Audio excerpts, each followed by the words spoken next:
Hey, y'all. Load up the cooler with some home-brewed brewskis, because guess what? There's a Little League game going on. Glug, glug, glug, glug, glug.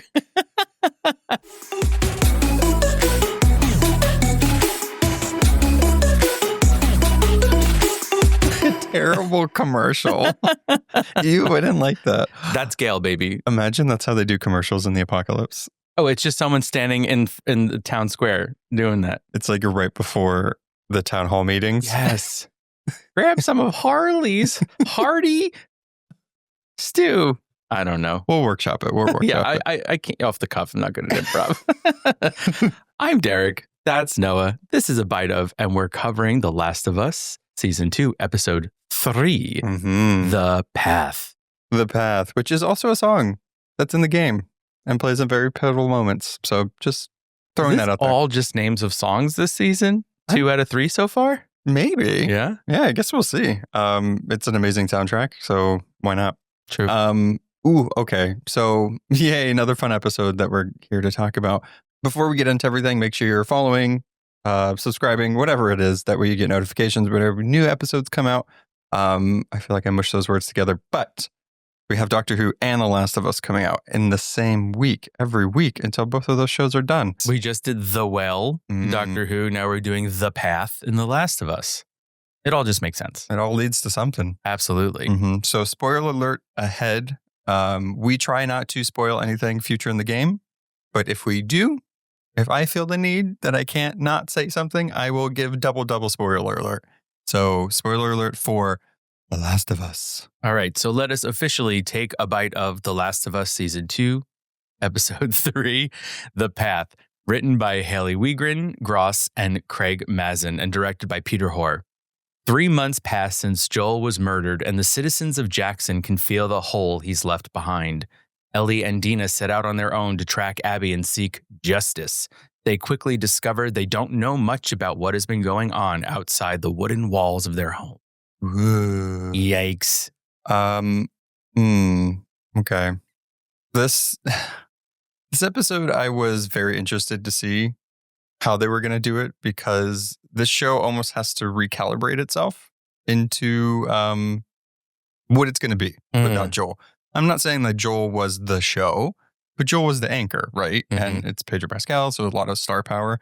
So how was this going to move forward from Joel? And I felt like it did a good job of almost like that video game thing of like, okay, loading screen, here's the new path forward. But I really appreciated that we spent time grieving. Not a lot of time, but with Ellie and Tommy specifically, I think those were the people we needed the most to see grieve. And I think they did a beautiful job with that. Yeah. It's interesting that you said kind of what the show is going to be without Joel, because in the second half of the show, I was thinking like, what is keeping this show from being just like a CW teen drama, right? But with the preview of the next episode, obviously, it's not going to be that at all.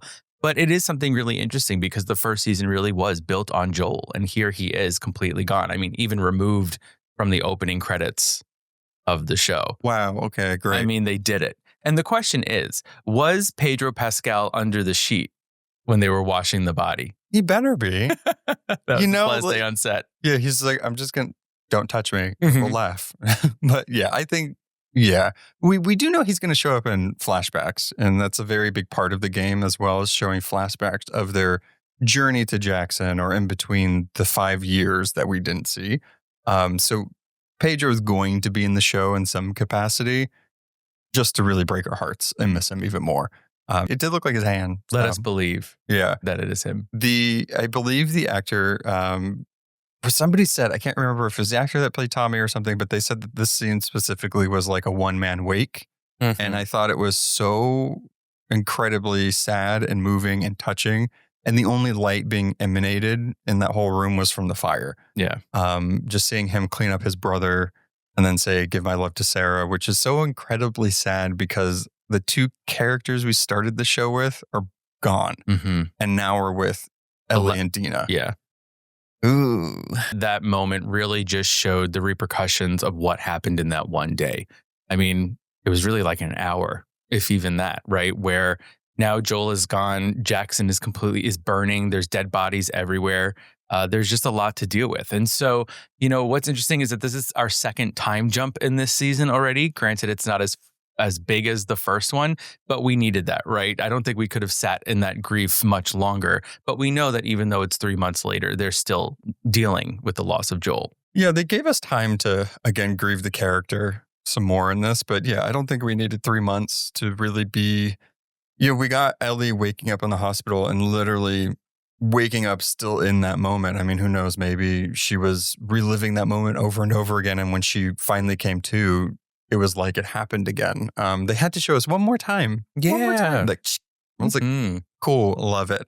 But yeah, I don't think this show is incredibly sad and it's emotionally taxing. I don't think we need to sit with it for too much, because then it just becomes like, oh, this makes me feel not good. And I a lot of this stuff doesn't make me feel good, but it's part of the story. And it's like, moving forward, I don't want to sit here. Like, get out of Jackson, for the love of God. I can't. Yeah. And I think that this episode gave us, it's a bridge, right? Like you said, between the past of this show and the future of this show. And we just kind of lived in Jackson for this one episode to see what was going on, and how everyone was dealing with it. And obviously we see Ellie going back to the house, which is devastating, and just being there with him, but it being so empty. Yeah. This particular scene was so well done. It's such a, I've seen some people say that like this was a filler episode and stuff like that. Well, granted, no, it's not. It has a lot of character development and it pushes the story forward. It is slow. It's a very slow episode.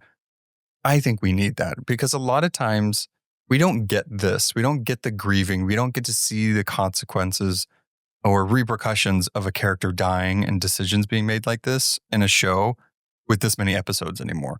Nowadays, it's like, okay, the character died, have like them under the sheet for one scene and then like move on. At least in this, we got to see a little more. And her in the house, it was so sad. It was so sad. It was so sad. And I think it would have been almost unfair to Ellie to not give her this moment, right? I think as far as audiences, right? Because I had made a comment about the first episode of saying like, she's really bratty. She's being really like such a teenager in this. And so if we didn't see this humanizing moment of her dealing with the loss of her father, then I think that it would have been a disservice to the audience and to the character. This episode does a good job of showing grief in its different ways, and how a child of 19, I still feel like she is a child in some ways. And also Tommy dealing with grief, but then, a town, because everybody lost somebody. But we see Ellie specifically and Bella Ramsey, they phenomenal job in acting in this episode, because they do those different layers of, I don't know, kind of being a bratty kid, but also lying, putting up a certain face when they know they need to get a certain way or get something that they want. When she talks to Gail in the hospital, it's very much like, oh, like the last moments of somebody shouldn't define, blah, blah, blah. Like, she's literally reading a pamphlet. She knows what she needs to do. But then that slow pull in when she's leaving and her face slowly turns into how she's actually feeling. So good. So good. So good. Yeah, I think Ellie just wants to move. Like, it's almost like the face she's putting out there is a face of being strong and moving on, but internally she's obviously going through it. Yeah, she goes and smells Joel's clothes and she starts breaking down, and then she hears Dina and she has to like fix herself. And she's like, oh, this is what, they can't see me like this, because her whole path, and regardless of what she says during the town hall meeting, it is about revenge. She's lying. Jesse, when they're training and stuff like that, Jesse's like, oh, you need to like, you need to plead your case, like write stuff down. You need to like think about this. And she's like, okay, I'll do that. She already knows her path. She 100% she's lying. And Gail is like the only one that can clock her. Yeah. And I think for Gail is like, what am I going to do holding her back? It's not going to change anything, right? She talks about the difference between a liar and telling lies. But she's just like, that kid's a liar.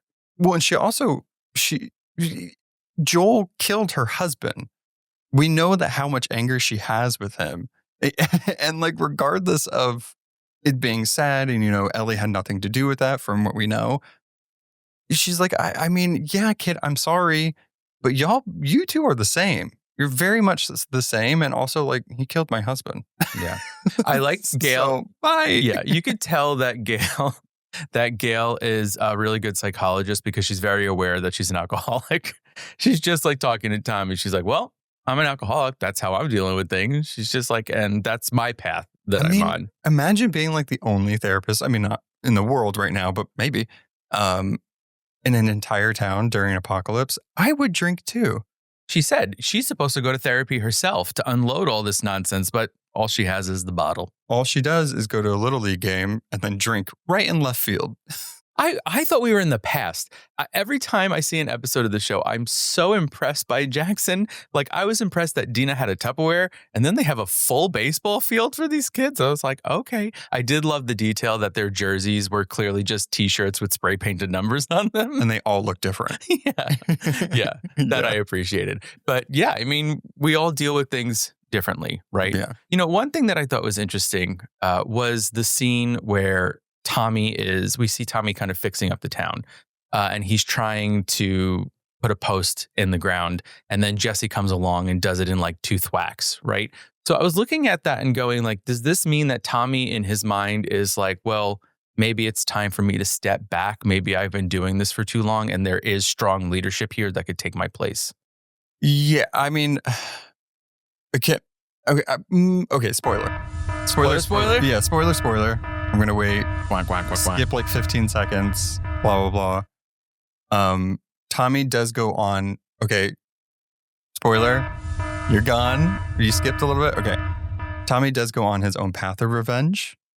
So I think this is a way, if they're going to do that, a way for him to be like, Jackson's taken care of and I can leave and go do that. That makes sense? Okay, yeah, I got you. That's all I want to say with that. Well, with Mr. Biceps at the helm. Oh my God. Jesse. Yeah, Jesse. Dina, I get it 100%. I get why Dina's confused. She's like, but those arms. He's like, yeah. But yeah, I think it is very much like, Jesse is pragmatic. Jesse is somebody that like, he sees his future as being a leader of Jackson, being the president of Jackson, right? And I think Jesse doesn't take over doing the post of like, look, I got biceps and I'm strong and you're old. I think he takes it of like, I got it. Absolutely. You know, that's one of the reasons what I love about Jesse so much, is he is like that. And, you know, sometimes to a fault, but I think he always has the best intentions. Yeah. But I very much, that's a good scene to bring up. I think it's the transition of like, oh, Jackson itself is going to change in some way. And what does that look like, the path going forward? It's like they named this The Path for a reason. Yeah.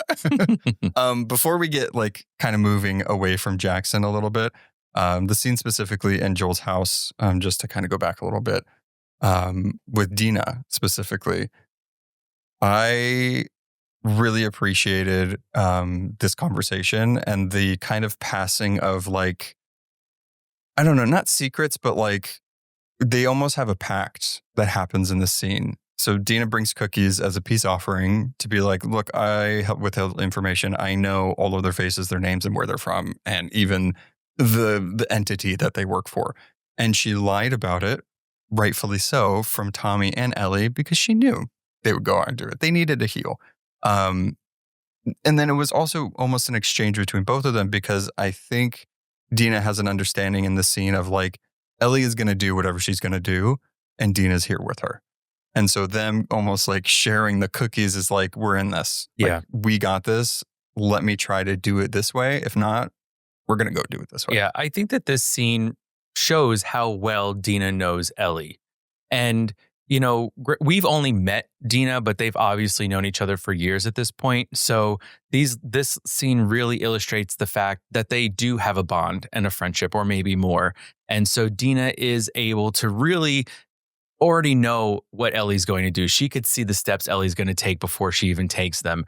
And so Ellie needs a person like this in her corner, someone that is going to really think pragmatically about all the steps that need to be taken, because Ellie doesn't do that. Ellie leaps before she looks. Well, Dina says on their trip to Seattle, she's like, I'm the brains, you're the brawn. Mm-hmm. And it's very clear that that's how it's going to go because Ellie is just like Joel. He shoots first and asks for justification later. Yeah, even in the scene later on when she finds Ellie packing for the trip, it's just guns, and Like maybe a little less grenades Yeah. and more granola. yeah, what about a blanket or a first aid kit or something like that? Yeah, first aid kit might be a good, good just idea. in case. But Ellie's like, I got all my guns. Let's go.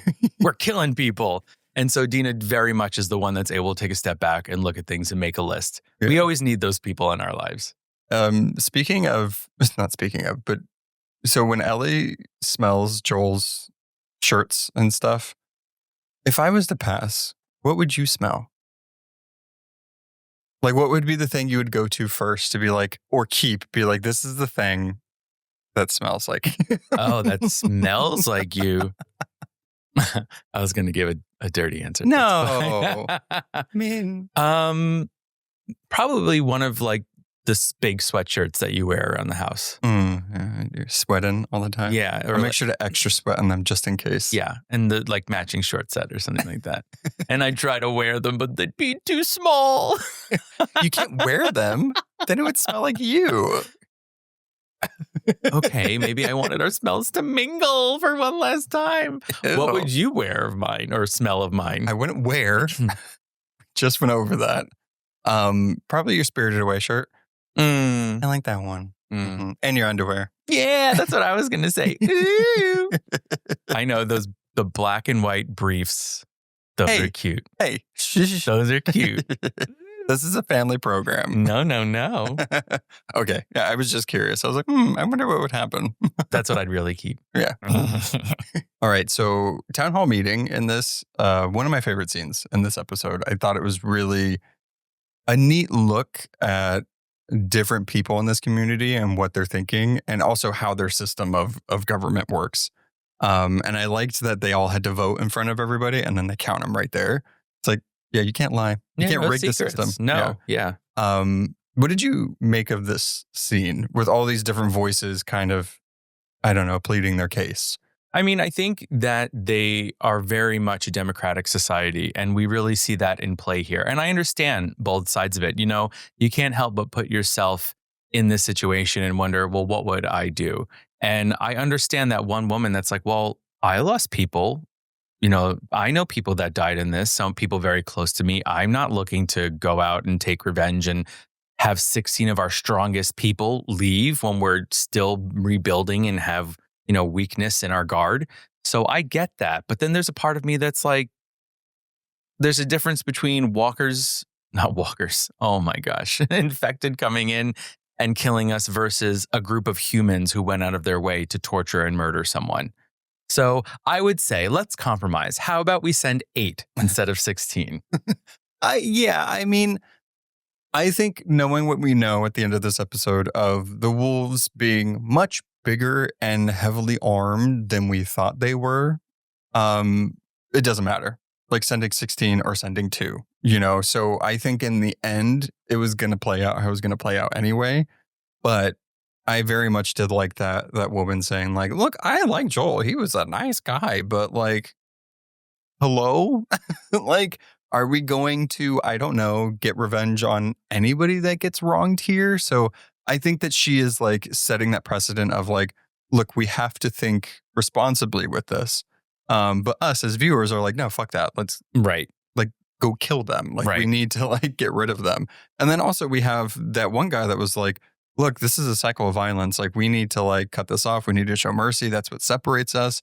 Also a great point. And then we have fucking Seth where, Ellie gives their speech and it's great. It's fake as fuck. And everybody knows it. And Gail clocks it. She's like, she was lying the whole time. But Seth, when you have the only town's bigot in your corner, it's like, oh, maybe let me rethink this a little bit. He's like, I agree with the F slurs. It was so random. I have real pride in them. Yeah. It's just like, this was an interesting turn for this character. What are we supposed to take from it as the viewer? Is he overcompensating? I mean, maybe he does have like some weird like fetish with the revenge or something like that, but I feel like he's like overcompensating in a way, or like, Y'all, I don't get out of here. I don't care about him. Like, I like that Ellie was still like, this guy, like, okay, I'll shake your hand. Thank you for giving me my horse. But I was like, okay, I don't care. Like, you're still an asshole. Like, it doesn't make it better. Yeah, I completely agree. And I think that's the thing. It's I don't even think it's like a forgive and forget thing. I think it's I don't forgive you and I'm not going to forget it, but you're giving me what I want in this moment. And that's all I could ask for. Yeah, I'm going to use you as much as I can. Yeah. Yeah. Let's talk about Shimmer. Oh, Shimmer. Shimmer, so strong. Can hold two people at once? Well, they're tiny little pocket-sized people. Oh my gosh, Shimmer. These are literal children. And all the gear? Shimmer's strong. We love her. Yeah. But so we go to Seattle. Yeah, that's fine. Nothing is going to happen there. The final scene with Ellie stopping at Joel's grave and giving the coffee beans. What I thought was weird is I tried to think back if in any time in the show Joel's love of coffee was mentioned, and I'm not sure it was. I think maybe in the episode maybe Survive and Endure with Sam and Henry, like when they get to that place and he looks for coffee. I can't remember. Briefly, maybe. In the games, it's very much like a dialogue thing that keeps happening. Like anytime they go into like a convenience store or something, he's like, oh, I wonder if there's coffee. Like he loves coffee. So I did like that. Even I'm not sure it was mentioned in the show, but just if people were confused on why coffee beans, that's why. I appreciate you explaining that because if you don't remember it, I definitely don't remember it. And so I was going, he must have loved coffee. I don't know, but okay. I'm glad that came through. Yeah. Yeah. But to me, then it seems like a nudge to the game players, right? Of like, what this means. It's her way of honoring him. Maybe it's something that they had just the two of them. Yeah, it's funny too, because in the game, when she goes to his grave, she just really touches it. She touches the earth and touches the soil. So I liked that in this one, it was even more of a game thing than even in the game it was, So I did like that little aspect, but it's such a beautiful shot. I'm curious if this is the last we're going to see of Jackson in the show. I guess it depends on how much story they're going to show in Jackson, because all of this like does not really happen in the game. We don't get this council. We don't get these big long grieving periods because pretty much most of the game is grieving and dealing with that. It's like death, wake up, okay, we go, they're in Seattle. So because it's a game, right? It has to move the action forward. So I'm liking that because we're having these 2 seasons of one game, we get these moments like this to sit with them and to kind of see how it all works. So not to spoil anything, don't spoil anything, but is there like a moment in the second game where you can see where they're going to end this season of the show? No. Oh, interesting. I mean, maybe, but no. Just such a mystery. Yeah, because there's a lot of like things that could end it, but we're already in Seattle. So I'm like, they got there so fast. Yeah, I think we had to, right? Because like that's the action that it has to like pick up because we've had such like intense but somber episodes, really. So I think we need to get the story moving a little bit. And Abby wasn't in this at all. So what is Abby doing? What's Abby up to? She's like, bye. She's having a little party. Yeah, for 3 months. What a jerk. So on their journey to Seattle, they come across this sort of religious group that we see in a scene. We know that they're running from something, and then they are all murdered. They're massacred, basically. And so this is the part where you can tell that Ellie and Dina really have no idea what's been going on outside in the world. Yeah. So it's so weird because they don't really tell you anything about these people. We hear a little bit of their lore. Obviously, we see that they have those marks on their faces, and there's something about hammers. That's, I guess they just use hammers to defend themselves. But I was like, is this some sort of Attack on Titan crossover episode I wasn't aware of? Because they are dressed like Eren Yeager. Yeah. It's wild. Yeah, the Seraphites are interesting. So this is a cult. Like I can very easily, without spoiling anything, they're a cult. Like they talk about profit. They talk about, their best defense is distance, which means like distance away from, whatever. I think we can infer that the wolves may have been hunting them down. There's a war between them. I think what's important for people when they're watching The Last of Us, or we will see more of, is in the United States specifically, there's a lot of different factions and groups of people that branched out of Fedra. And so the Seraphites are just another branch of people that grouped, like kind of branched off from something else. Or like because of Fedra, people rose up against the wolves, they in opposition of Fedra. So there's a lot of different government or like religious or whatever entities. So you have groups of people always fighting each other. And so this is one of our first instances of seeing that outside of our characters. And it just happens to be like a cult. But I did like the kind of parallel between like Joel and Sarah, Joel and Ellie with this young girl and her father.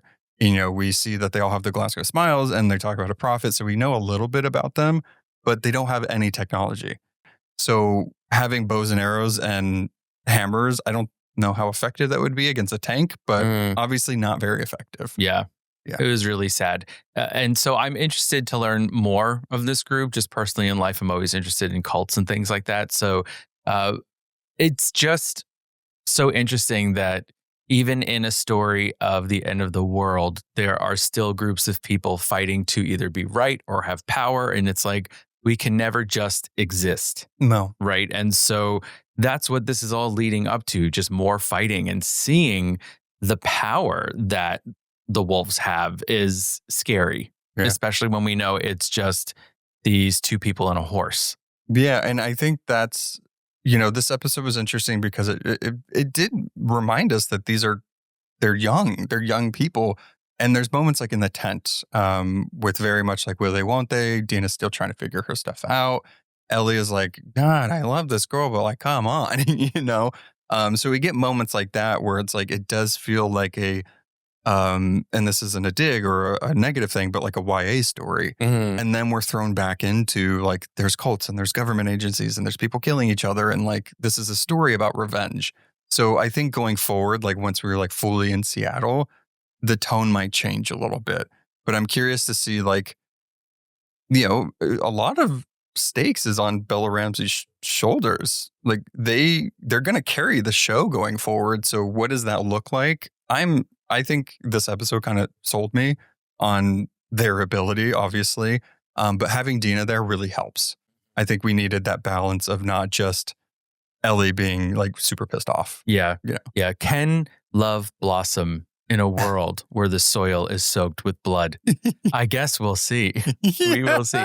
You know, and there's like a part of me that feels like, how can these two really take down this whole thing? And I mean, I fully believe in them, but I'm almost like, are there going to be these moments where the infected kind of almost work with them in a way to take down this huge militia, you know?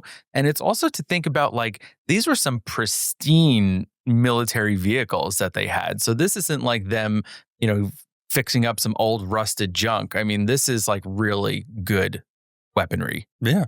These people they're very well equipped. And that's what that scene was trying to show us. Like, oh no, like this is what they're walking into. They have no idea what they're walking into. And I don't know what they think it was going to be, but they're not prepared for this. No way. And it's going to be a wild ride to see how they even begin to find Abby. Like, how do you find in a huge American city like Seattle with this entire military? Like, oh, good luck, girls. And the fact that, you know, we even see in this with Danny Ramirez's character that they have posts, they have watch, they're always watching. So well, apparently not good enough because they didn't see. That's true. But, you know, in this episode, it looks like they're going underground. Yeah. So that's going to be scary. Tight quarters and darkness. Last thing I want to say, the tent scene. How did you feel about Dina being like, you're gay, I'm not? I said, girl, I think you're a little queer yourself. She's very much still figuring it out, which I think is cute. And we're seeing that. But like, you know, video game me, because at this point they've already bumped, you know, and like I need them to get there. She's like, how would you rate my kiss? Yeah. You want to try again? No. It's very like high school. Yes, like, totally. That's what I'm saying. It was like you're saying, it's like, will this just be a teen drama? And then obviously it won't be. Yeah. Ellie giving it a 6. Come on. She's playing games. Come on. She's playing games. Girl. She's like, let's try again. Okay.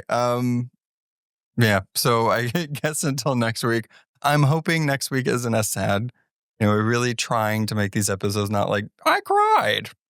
What about you? Yeah, we want more murder. Let's go. Yeah. Well, we have Doctor Who, episode 4 coming out on Saturday. And then, you'll see us for the next Last of Us one. It's not The Last of Us. Okay. On that note, Goodbye. Bye.